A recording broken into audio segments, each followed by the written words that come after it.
Bueno, ibilgailu elektrikorako eta kargatzeko gunetako diru laguntza zuzenak emango ditugu aurten, kasik 5 milioi eurokoak, 3,7 milioi behikulo elektrikoak erosteko eta bestea kargadoreak edo esartzeko bai lantegietan, bai etxeetan.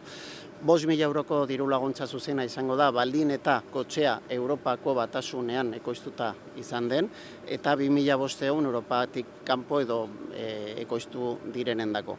Baina baita azpimarratu behar dugu, 5.000 euro hauek, baita ere dedukzio edo kenkari fiskalekin bat egiten dutela, hau da, beste 7.000 euroko kenkari fiskalekin batera aldira, eta zertifikador energetiko ditzen dena, hoiekin baita ere, eta horietan oroitu behar dugu beste 800 euro inguruko aurrezkia izan aldu kotxe bat erosten duenak. Beraz, tximista autoplana 5.000 euro zuzena emango ditu kotxe elektriko bat erosteko.